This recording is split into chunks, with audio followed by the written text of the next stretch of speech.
जवाब दे दीजिए जल्दी से। वो बेडरूम में झांक रहे हैं, वो कह रहे हैं शीश महल की बात करें, हमारे घरों में क्यों झांक रहे हैं आप दिल्ली की जनता के घरों की बात करिए ना। सुचारिता जी, बेडरूम में झांक झांक करके तो ये लोग सत्ता में आए। मुझे तो याद है मंच पे खड़े होकर के रामलीला मैदान में अरविंद केजरीवाल फाइल दिखाया करते थे और कहा करते थे कि शीला जी के घर में कितने एसी लगे हुए हैं। तब वो दुनिया को मॉरल पाठ पढ़ाया करते थे कि एक मुख्यमंत्री के घर में कितने कमरे होने चाहिए, कितने एसी होने चाहिए, क्या होना चाहिए। और फिर अपने घर में 50 लाख का कमोड लगवा लिया, 6 करोड़ के एसी लगवा लिए, स्पा लगवा लिया।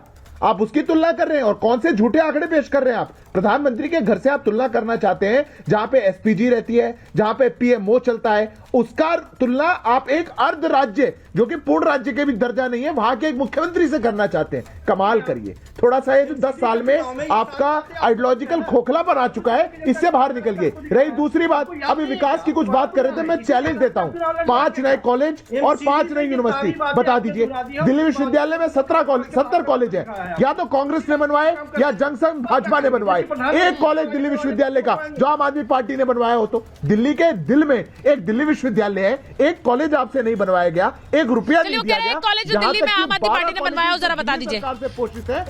मैं एक बार समीर जी आप इधर आ जाइए और कमाल कर रहे हैं। मैं जरा समीर जी हमारे साथ आ गए हैं। समीर जी थोड़ा लेट आया, जरा ये बता दीजिए समीर जी, दिल्ली के बीच आज दिल्ली के लोगों से बात हो रही है, मुझे ये बताना है कि आज प्रधानमंत्री ने जब आज शंखनाद कर दिया एक तरह से दिल्ली का, आपको लग रहा है इस बार हरियाणा महाराष्ट्र के बाद दिल्ली भी गेम चेंजर होगा?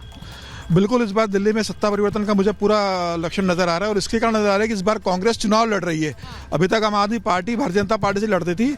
जिस तरीके से कांग्रेस इस बार उम्मीदवार उतारे 47 से ज्यादा, आज अलका लांबा को उतार दिया मुख्यमंत्री के खिलाफ।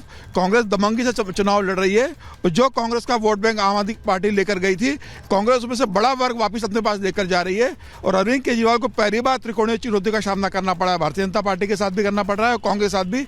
आज प्रधानमंत्री मोदी के भाषण से स्पष्ट है कि जैसे उड़ीसा में 24 साल के बाद नवीन पटनायक की सत्ता परिवर्तन भारतीय जनता पार्टी ने किया था, वैसे ही दिल्ली में केजरीवाल का सत्ता परिवर्तन इस बार तय है। अरे बड़ी बात कह दी उन्होंने, बड़ी बात कही उन्होंने, कहा कि उड़ीसा की तरह यहाँ पर भी परिवर्तन होने वाला है। अब मुझे मुझे एक बात, मुझे एक चीज पूछनी है, क्योंकि दिल्ली में वो सत्ता परिवर्तन की उन्होंने कहा कि कांग्रेस इस बार चुनाव लड़ रही है, उससे भी डेंट होगा, क्योंकि कांग्रेस तो एक तरह से वॉक अवे दे देती थी। लेकिन इस बार सर आपको लग रहा है, क्योंकि अब कांग्रेस ने हम मोर्चा खोल दिया आम आदमी पार्टी के खिलाफ? देखिए, समीर जी की बातों से लगता है कि अब बीजेपी को उम्मीद इस बात पर है कि कांग्रेस परफॉर्मेंस करे।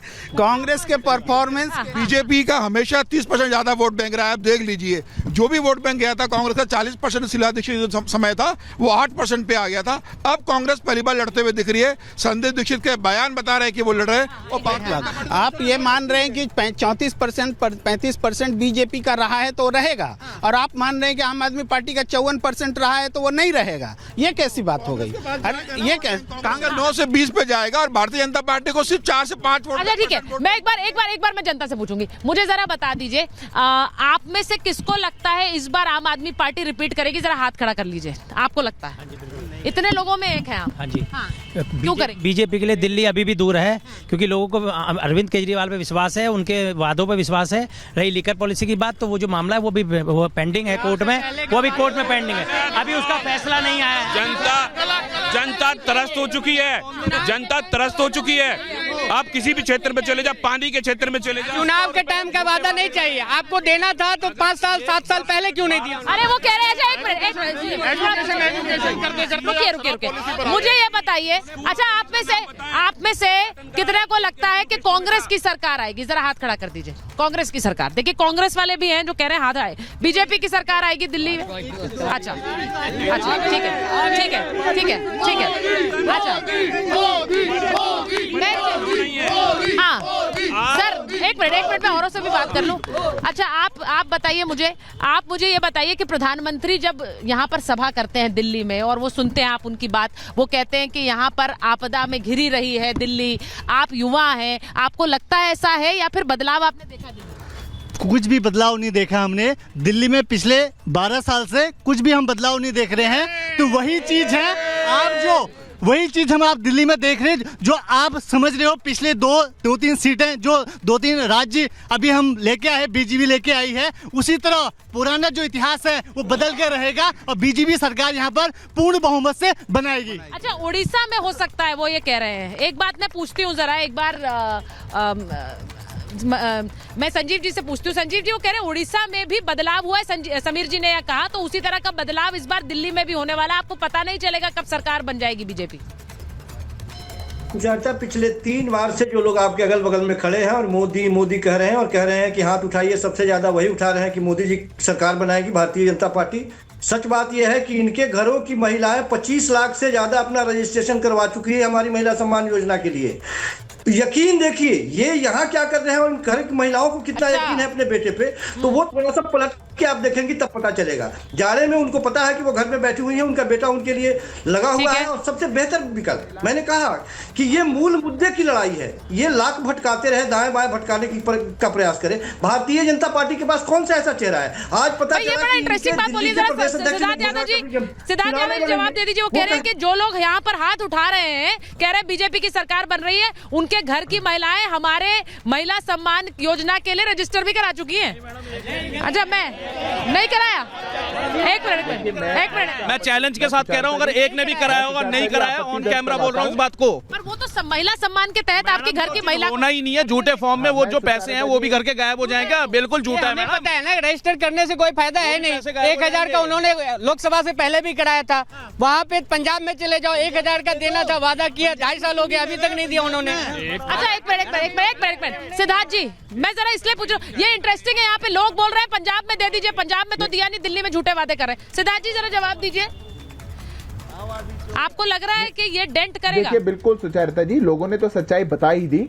मैं तो आम आदमी पार्टी के प्रवक्ता की बात पर आपत्ति भी दर्ज करवाता हूं। उनका टीवी पर ये कहना और अहंकार की भाषा में कहना कि ये लोग यहाँ खड़े हैं कि घर की महिलाएं जो है वो ऐसा कर चुकी हैं, आप किसको नीचा दिखाना चाहते हैं? ये राजनीति करना बंद करिए। आपने जो झूठा वादा पंजाब के अंदर किया था, 2022 में किया था, आज तक महिलाएं ताक रही हैं। सरकार चल रही है, दे दीजिए। किसने रोका? 2023 दिसंबर में आपने यहाँ कहा, दिल्ली के अंदर आपने क्यों नहीं दे पाए? लोकसभा से पहले कहा, क्यों नहीं दे पाए?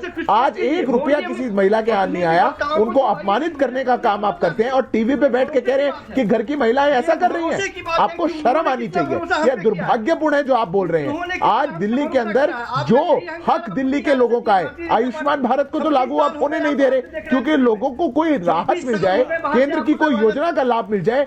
इतनी छोटी कुंठित मानसिकता वाली यह आम आदमी पार्टी और इनका नेतृत्व है, इसलिए ऐसे अड़ंगे और रोड़े डालते हैं। नहीं तो पूछ लीजिए प्रश्न, आयुष्मान भारत अगर लागू हो जाता दिल्ली में तो क्या दिक्कत हो जाती? क्या दिल्ली के लोगों को अधिकार नहीं है स्वास्थ्य सुविधाओं का देश भर में जाकर के लेने का? पर ये लोग छोटी सोच वाले लोग हैं, कुंठित मानसिकता वाले लोग हैं, इसलिए ऐसा चाहूंगी। संजीव जी भी सुने, अजय जी भी सुने, समीर जी और प्रेम जी भी सुने।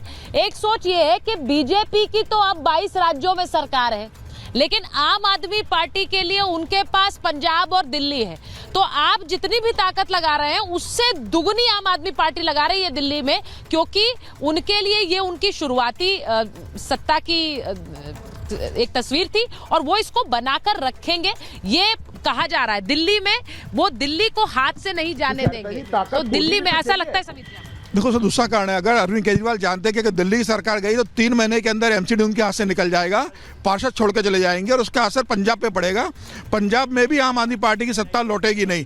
तो अरविंद केजरीवाल जानते हैं कि दिल्ली हारूंगा तो मैं सारे राज्य गवा दूंगा। और ये तय है कि अरविंद केजरीवाल की जो बौखलाहट बता रही है इस बार, जिस तरीके से बयान आ रहे हैं, उनको जवाब नहीं सकता। शीश मलबा जवाब नहीं दे सकते।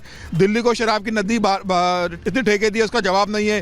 टैंकर माफिया को उनके पास जवाब नहीं है। तमाम तरह की योजना लेकर, और जो योजना लेकर आए थे वो संजीवनी और बाकी विभागों ने बोल दिया कि भाई ये फर्जी योजना है, ऐसे कोई रजिस्ट्रेशन नहीं हो रहा है।